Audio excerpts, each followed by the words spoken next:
red meat, killing Jesus, and knowing when to quit. See how they tie in on the Richard Neese Podcast. We believe in all the F words: faith, family, football, and fitness. Check us out on the Richard Neese Podcast every Saturday morning on WKUL. Hey, if you get something out of our content, make sure you do us a favor. Hit the like button, subscribe, and hit the bell so you can be notified of all of our new content.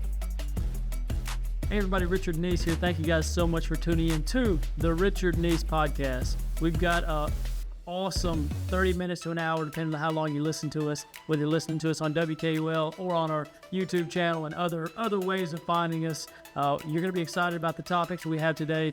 And my co-host, as always, Dominic Gill. Yes, sir. Yes, sir. Don't forget that all you people out there to click the like button, subscribe to the channel. We're really trying to grow this thing. Help us help other people the best that we can. That's greatly appreciated. And hopefully you learn something. So we believe in helping good people get to a better place, and our podcast is a way for us to share experiences, share successes, share failures with you, work through some things that we've done in fitness, finance, and business, and all sorts of things. And today, our headline, we're going to talk about red meat, our carnivore diet that I'm transitioning away from. I've tried it out 30 days. We'll talk about that a little bit more. We're going to be talking about killing Jesus, which is actually a book by Bill O'Reilly, if you guys follow Bill O'Reilly, newscaster. And then knowing when to quit, which is always kind of a sensitive subject, and you've got so many different opinions on that overall. So it's going to be an exciting podcast, I'll say that. Yeah, that definitely sounds exciting, especially whenever you go and throw in killing Jesus. Maybe sounds controversial, but I think that was the reason why I called it that to begin with. I think so. that headline right there was more or less a marketing tactic. And the content's good. Don't get me wrong. I've heard a lot about it. Sure. From the outside of it, but always got to give them props for actually daring to go absolutely in that direction. Well, it's been a good book so far. So what I want to go over, obviously we're talking about books. So I've got a goal this year. I fell short last year. I got about 32 books. I was shooting for 52. So this year I want to have 26 hard copy or hardcover books that I read, that I physically touch, and then I'll have 26 audible books that I listen to. The key on it, though, is I don't want to just blow through them. I want to do active reading. Andy Frisella talks about this. You have to read 10 pages a day with 75 hard. And so reading those 10 pages, which will take about 25 or 30 for me actually to get those 26 hard books, is active reading. It's taking notes. It's doing what you did in high school. Well, we're supposed to do in high school and middle school and elementary, writing down stuff in the columns, going through and understanding, and not just blowing through it like a fiction book, if that makes sense. Mm-hmm. So that's one of the goals I have this year. Tom, did you have a good New Year? That was pretty good. Kind of a lonely New Year. My family, my wife and my 8 children, they were visiting family while I was stuck at home working and stuff. So a little bit quiet. It was much needed time for contemplation. Sure. And so also doing planning and goal setting and everything out there. Got a little bit behind on my goal settings towards the end of the year, because sometimes things shift and you have to know these goals I'm setting myself up for may not quite be what I initially thought.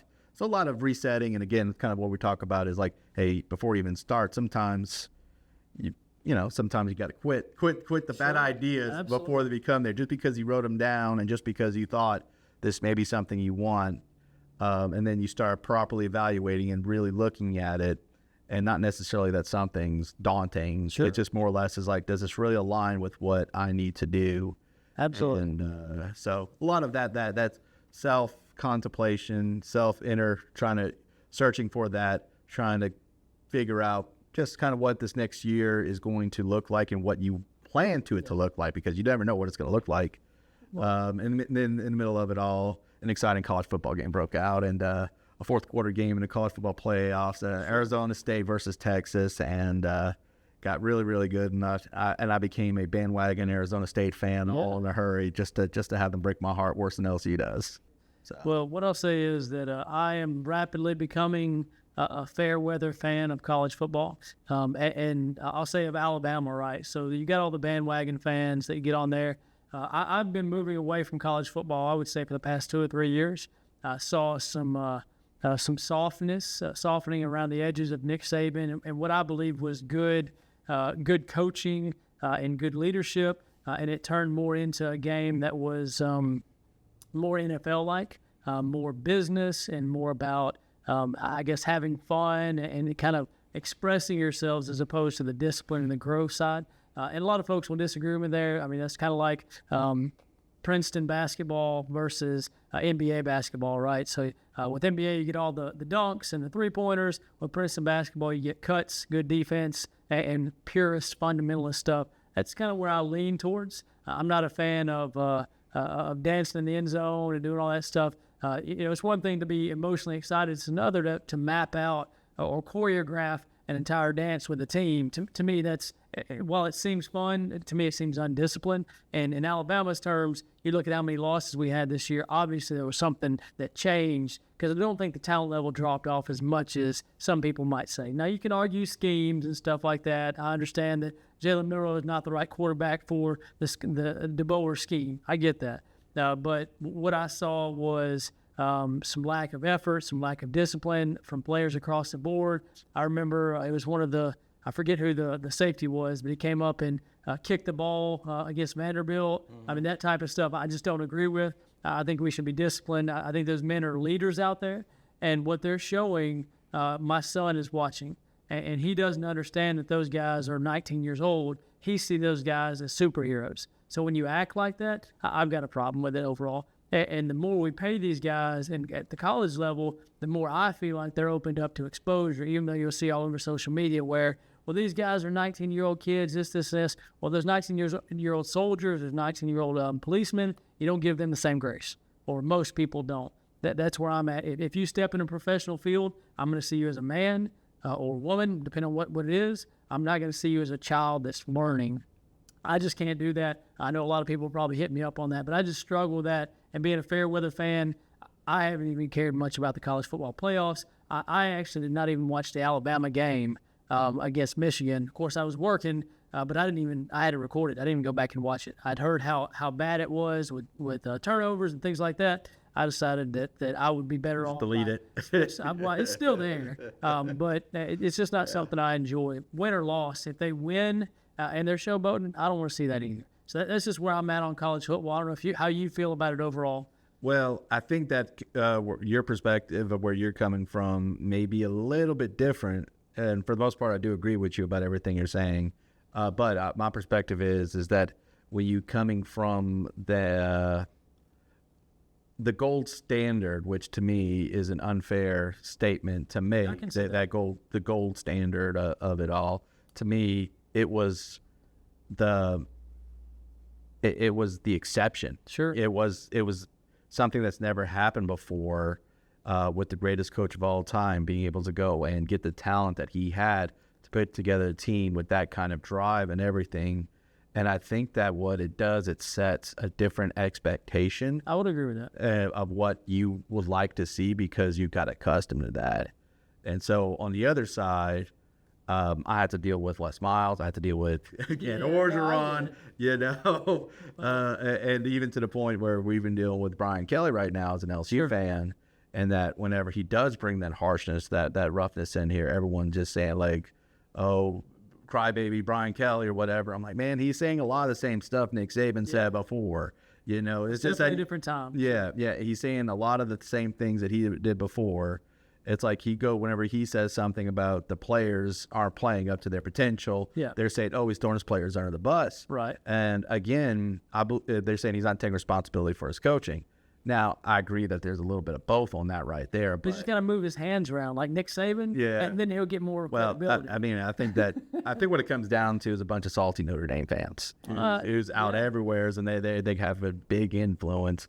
And then you also have the Alabama fans who will also going to do whatever they can to belittle a competitor. Same way we would do. That's why we like to say Kalen DeBose, and things like that. You always got to take those opportunities and take those shots at them.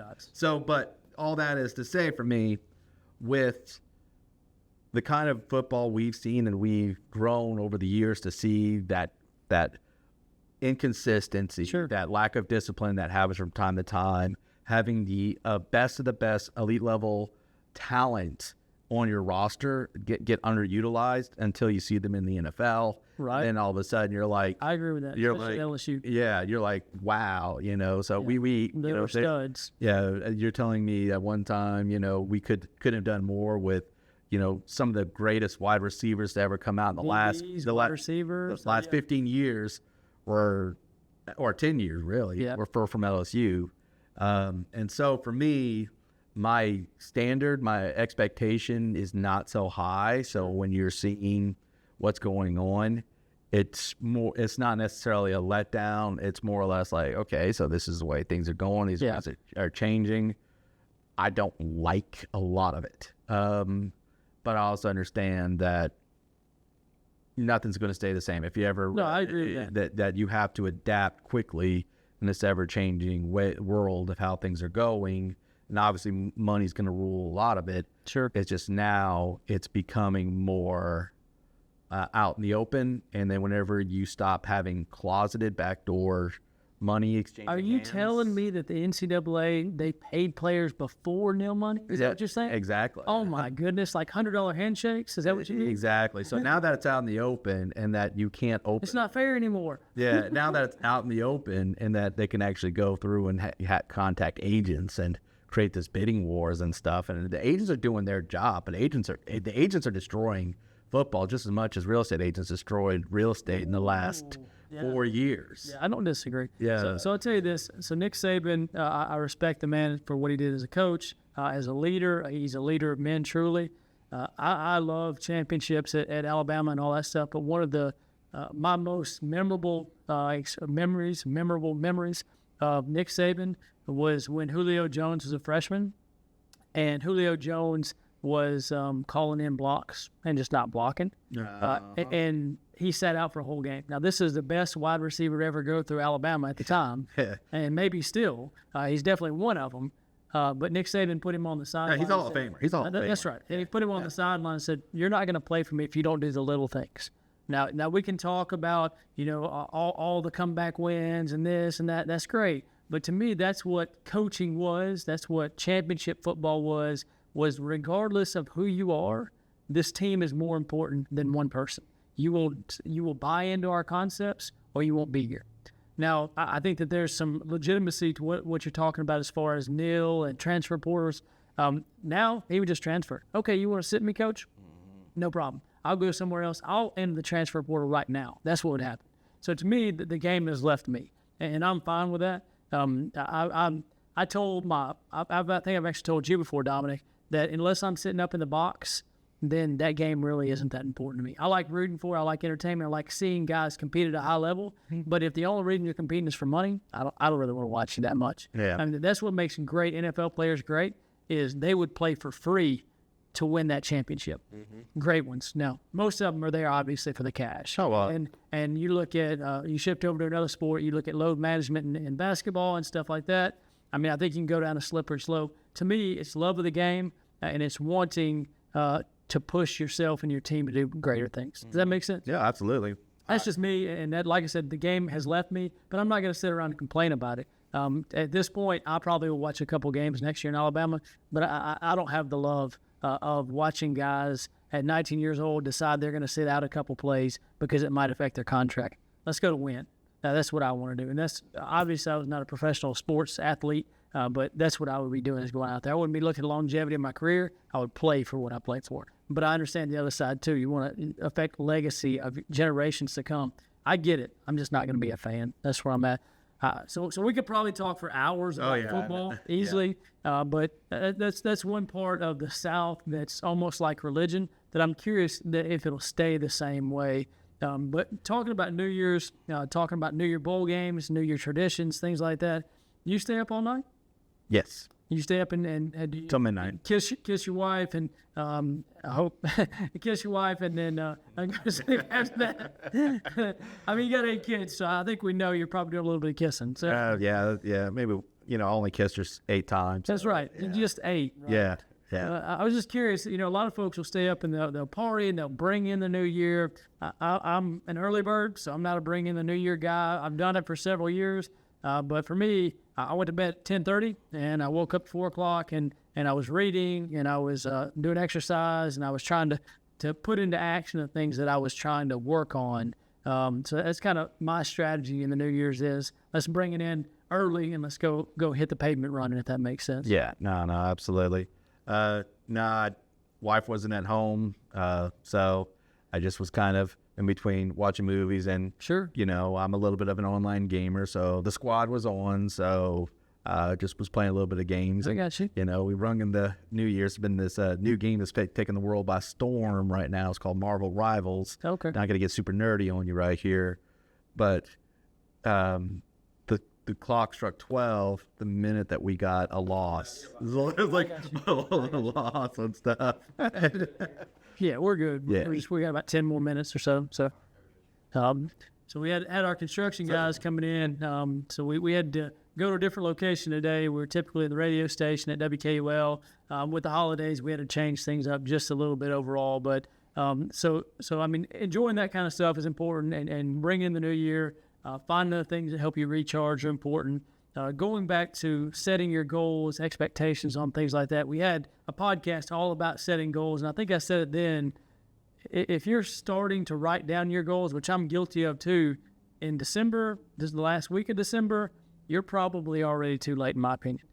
Obviously, any time is good. The best time was 2 weeks ago. The second best time is today. The worst time is tomorrow, waiting until tomorrow is tomorrow. Right, absolutely. But the goal side, I'm a firm believer, depending on how big your business is, I'm a firm believer in November is when you need to be setting your goals for the next year.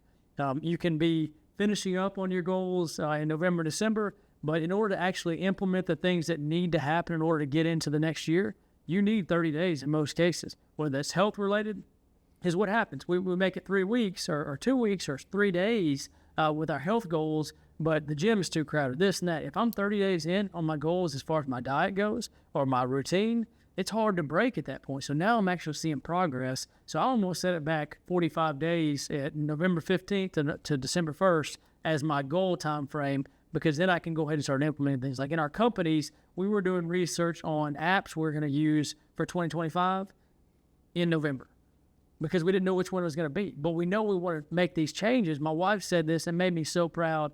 She said 2025 is going to be the year of action. I'm going to take action. I'm going to do this, this, and this. It wasn't, I'm going to lose weight. It's, I'm going to take action. Whatever I want to go after, I'm going to take action. So when you're setting a goal, just go ahead and write this down. When you're setting a goal, you need to have that goal in mind 10% of that time frame before. That needs to be a month before, a week before, depending on how big that goal is. You need to be setting that time frame ahead of time so you can research and start implementing the things that will make you successful. That's what's so important. So make sure you do that on the front end. It's too late now, but it's not too late to start. But think about that for next year, or for your quarterly goals, or for your February goals.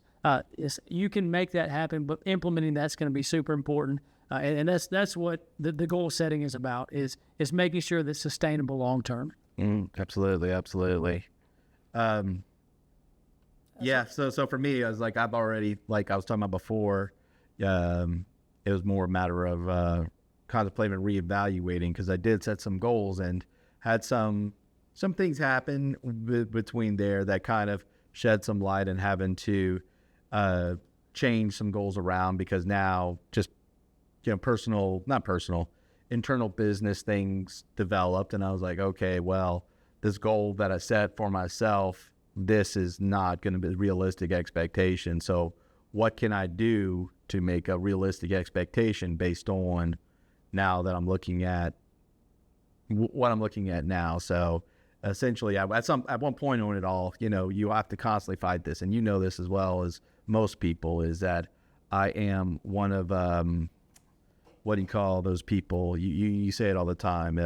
You tell me that I have it all the time. We probably shouldn't say that on the podcast, Dominic. No. Not that one. One thing that's important.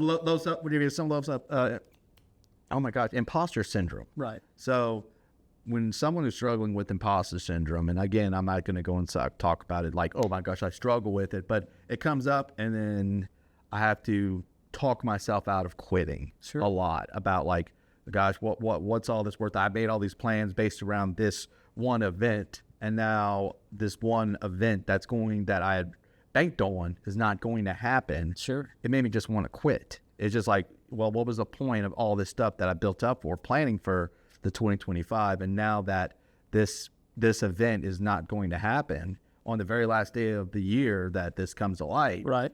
And then it's like, so you get sunk into that trap of, man, is this even worth it? Do I need to am I going to continue on with this? Because I've sunk in so much time and energy into this. Sure. So now I'm like, I just want to sit back and be like, I'm done. I'm going to go out. I'm going to give me a 9 to 5. I'm going to make more, I'm going to go and probably bring in a little bit more money, just doing what I'm doing now, but doing it for somebody else. And that, who cares if I'm going to go and lose out on all these other aspects of owning a business that I'll really do. Sure. And it just get this defeatist mindset on that right there. And then that's whenever it kind of struck me about, he's like, you know what, I do this too much. I was like, I got to quit doing this. I got to quit quitting. Yeah. Yeah. In a sense. Well, why do you think that happens, Tom? You say imposter syndrome, but if you could point out one thing or one phrase that creates that scenario for you to do that, what happens? I would say the biggest thing that comes into my mind on that right there is, I would say probably just setting up expectations and then not living up to them in my own mind. The phrase I would tell myself is, well, I can't say that out on it. Let's look at this. What I think's happening, and this I do this as well. Whenever I struggle, I start looking at the how versus the why. So what you talked about is, I've got to do these things, and this has to happen. How? How does it happen? You've got it mapped out. But nobody is ever driven by how. They're always driven by why. Mm-hmm. So that why is either not big enough for you to put that in place, or you're going down the wrong direction. And that's kind of where I get it was external. In this circuit, I agree with you completely. And then you're right. But in this particular instance, it was an external factor that something that was outside of my control. Sure. That I couldn't do anything about. And so, again, at that point, it's more of a defeatist mindset of kind of like me against the world type of a mindset. And then that's whenever I kind of get into that thought process of why do I, and again, I didn't give into it. I'm not saying anything like that. I'm not going into like, oh, poor me or whatever. But those thoughts come into there, and it's learning how to quit having those thoughts, I guess, is my thing. So I don't think you quit. Like I was talking to a guy, and Walls Jericho is something I'd like to talk about after the radio show. We can kind of dig into. We all have some level of the imposter syndrome, and you have to find out what shifts you away from that. It doesn't go away. I think about that on a regular basis. Like I think about going and talking. It sounds so funny. I've sold probably 1,000 homes, but I still have some reservation about when I have to talk to somebody about looking at a house, about the house that we're fixing up to flip. I know probably more about that house and about the building side than most builders, and I have this imposter syndrome when I'm talking to, Jessica's dad. One of the customers we have is her dad. Well, I don't know about that, and the quality of this, and I know it's high quality, but it's still there. So what is it that makes you shift gears from the imposter syndrome that I don't deserve this or I'm not worthy of this, and get away from that? And I told one of the guys, one of our listeners, I was talking to him, and he said, well, I don't feel like I'm smart. I don't feel like I don't have a whole lot of confidence. I said, take action. You don't have to have confidence to take action. Just take action. It can be something really small.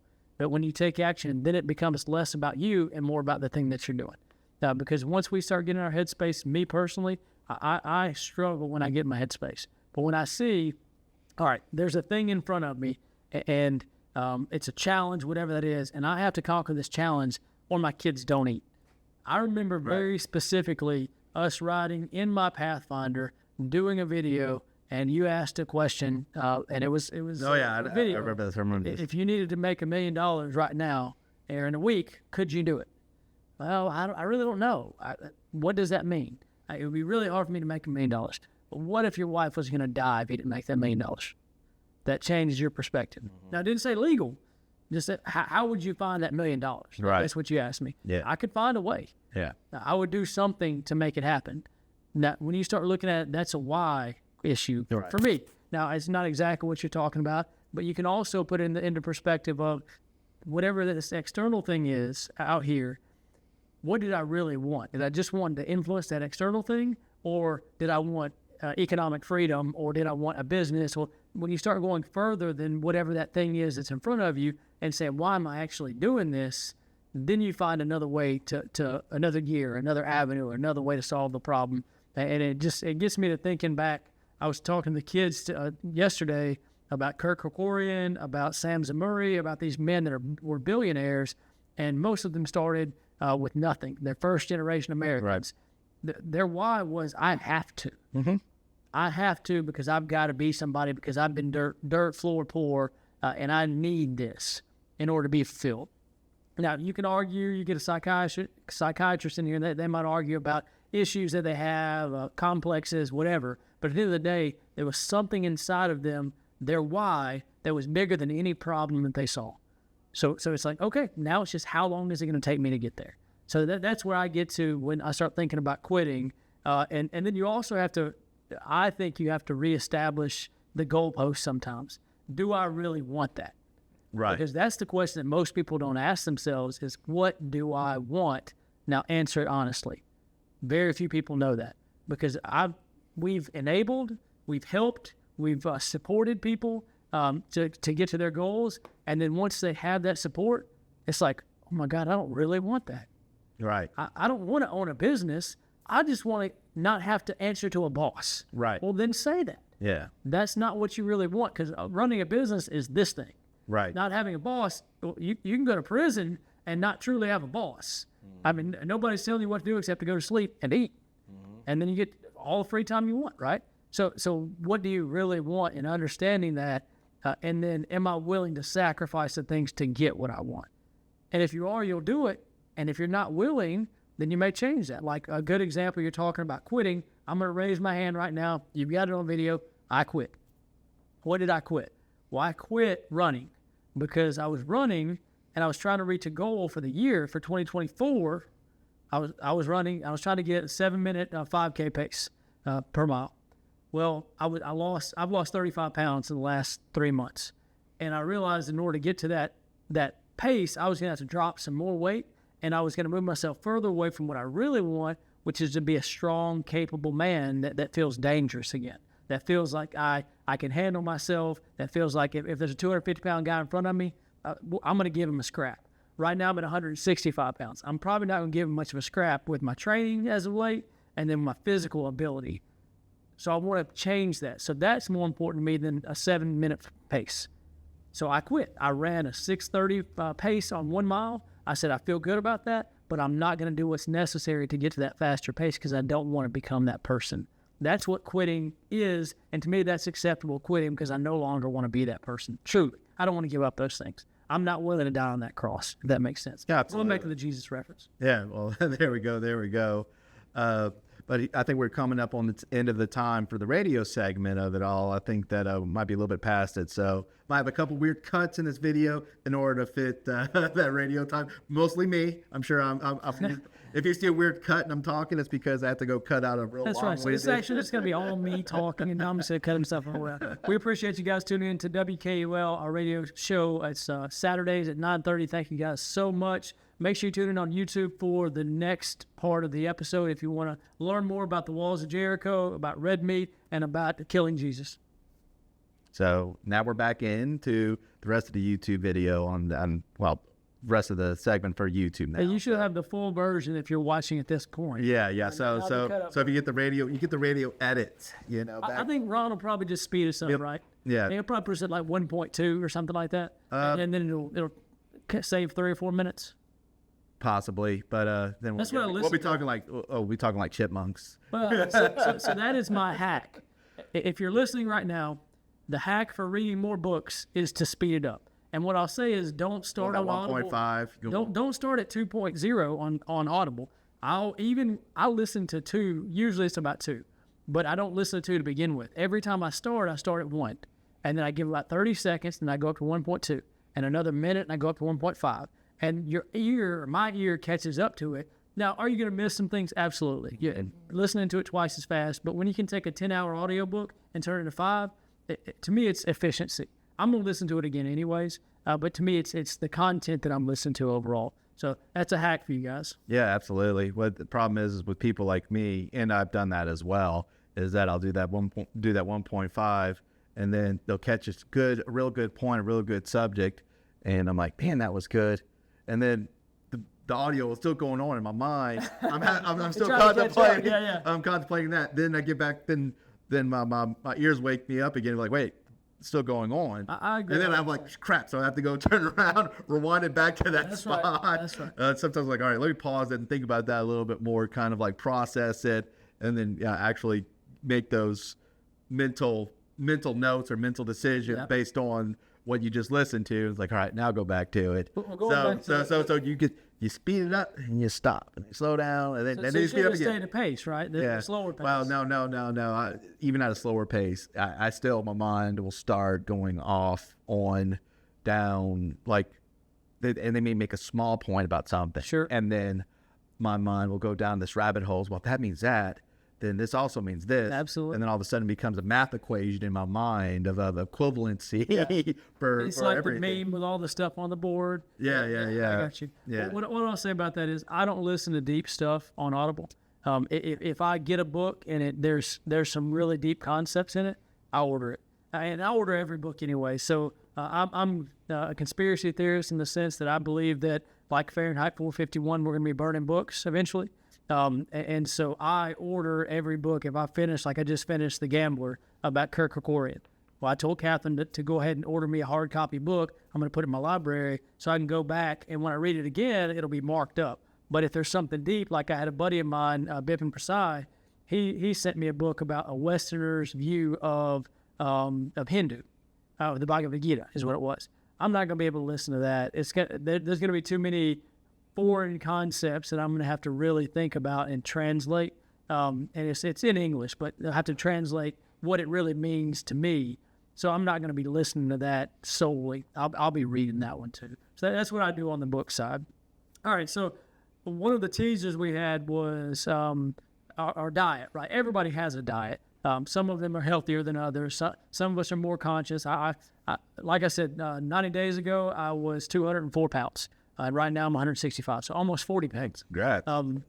I don't love the way I feel right now in the sense of I feel really light. I don't feel as powerful, but I feel more mobile. I have more endurance, things like that. My energy level is better. So I want to find that happy balance. And my end goal is to be back up to about 185, 190, but I'm going to sit back. Getting excited there. I'm getting intense. So the end goal is to be about 185, 190. I'm about to start a weightlifting program with my buddy Zach Gordon. You need to check out their Sip and Rip It podcast. I think you'll like that. I don't think I can put it on WKUL. They have some colorful language, but I do think it'd be cool to one day do I think they had talked about. They say different F words. They do say different F words. I'll say that. They have some good content though. Both Zach and Nathan are intelligent guys. You'd think they were meatheads based off of their appearance and based off of what they do, which is powerlifting. Super intelligent guys. And they have some differing opinions, which I like to hear. Unfortunately, in the area we're in, it's an echo chamber. Everybody thinks pretty much the same thing, or they're afraid to say something different. We've kind of talked about that before. So I've been doing the carnivore diet for about 30 days, and I decided that it wasn't the right fit for me. I didn't see the tremendous benefit that some of the podcasters I'd seen, some of the guys. What is the guy that does all the religious talks? Really high level thinker. His daughter had to use the carnivore diet. I think Francis. Jordan Peterson. Yeah, so Jordan Peterson, his daughter is on a very, very specific carnivore diet because she has some sort of genetic issue, and it's helped her tremendously with her quality of life. Mm-hmm. I didn't see that. Also will say that I wasn't a strict carnivore. I was eating some meat sticks. I was eating some other processed things, so I didn't see that all the way through. But basically, I had low to no carbs, and then no vegetables, no fruit, and I feel better in a lot of ways. I know that I've been able to work through some other issues as well. So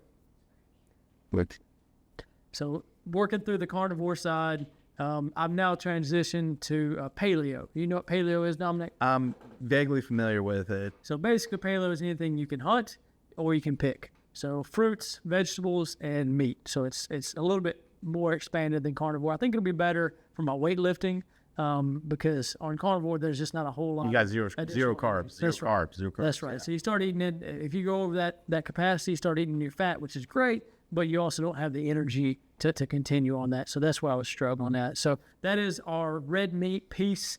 So I recommend carnivore, at least trying it. To me, it gave me a much better perspective on carbs, on pasta, on all that stuff. Helped me count some calories, count some macros. But it's not something that I want to do long term. It's really difficult to do when you're on the run and you're not a meal prepper. I'm not a grill guy, so I wasn't grilling out a ton of stuff. So I caught myself, I'm out of time, but I'm starving, so I'm eating like a pound of ground beef. You know, that's no fun for nobody. So that's kind of where I'm at on the diet side. Gotcha.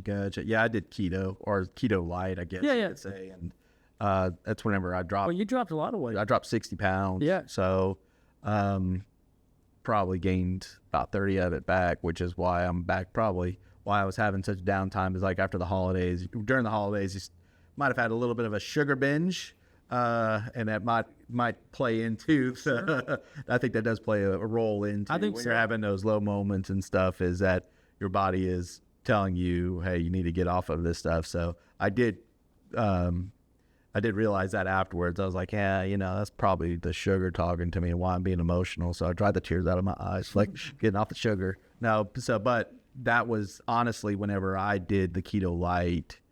I started feeling so much better after that. And I really do think sugar is bad sugar. Now I'm not talking about from natural fruits and vegetables, but I think that bad sugar is in itself. But just by cutting that out, you will lose a ton of weight. And then on top of that, you'll have a healthier mindset too. I think so. It makes you, it opens up your mind to other things too. To me, constantly having to crave that sugar. It was challenging for sure. So, especially breaking off the sodas. I was you always hear about those Mountain Dew people. I was a Mountain Dew person. I always had if I didn't have a 12-pack of Mountain Dew in the fridge when I got home, I was very irritable and would go to the store right after that. So yeah, I had the Mountain Dew and a Marlboro Red. That was me back in the day. I don't do either of those things anymore. I used to be a big fan of Mountain Dews and Dr. Peppers, and I've moved away from that. I'll tell you, I haven't had a soft drink, a Coke, a cola, wherever you're at, however you want to say it, a pop. I haven't had one of those in 120 days, so nice. 4 months, and I really didn't drink a whole bunch of that. Our killer down here in the South is the sweet tea, and I haven't had a sweet tea in the same amount of time. Hot take. I hate sweet tea. He's from Louisiana. No. It's huge in Louisiana too. I don't know about that. Those Louisiana folks are a little different. Okay, hot take, Cajun hot take. I don't like seafood. Oh, God. We won't get down to that hole in a minute. Well, what I'll say is that I'm excited about our podcast. This is episode 4 or 5 now. I think it's 5. So we're putting some content out there. We hope you guys are enjoying it. Please make sure that you tune in, you subscribe, you share, you help us grow our channel. That's what we want to do. If it's valuable for you, then we want to make sure that we're able to get to more ears, to more people. We got a couple guests coming up I haven't told Dominic about yet. I've got an attorney, Kyle Massengale, who's going to talk to us a little bit. It's unique because Kyle is an attorney, but he was also a holy man for a while, worked in a church, did a lot of mission work. We're also going to have Captain Ed Potter. Ed Potter is one of those people that has done a little bit of everything. His background is law enforcement. He's got 3 or 4 master's degrees. He's really working on his social work and counseling. And we got a story about Ed coming up next week too. Just an all-around great guy. I want to hear his perspective on mental health as a whole, and then life perspective too, because he's a little bit older than me. He's in his late 60s, but he's got a heart of gold, and he's one of those people that I think you'll enjoy hearing what he has to say. And he wants to become a podcaster too and talk about the epidemic of mental health and the lack of help, especially down here in the South. So those are 2 people that we're going to have coming on. I'm sure we'll have some other folks. If you're interested in coming on our podcast and talking about something, please reach out to us, comment on here. We'd love to have a guest. Obviously, we want to kind of narrow those topics to make sure we're adding value overall, but we can get tangential too. I mean, we can start talking about some different things. And like I was listening to the Sip and Rip It podcast the other day, and they started talking about gene splicing and cutting out bad genes, and then also putting in good genes. So, I mean, we're open to doing stuff too, talking about all sorts of things, but we want to try and keep it to where we're helping good people get to a better place. Dom, is there anything else you want to hit before we get off? No, sir. No, sir. Remember, guys, if you enjoy the content, like us, follow us, subscribe wherever you can. Follow us on socials. Help us help good people. Help us help people like you. Hope you enjoyed the content. All right.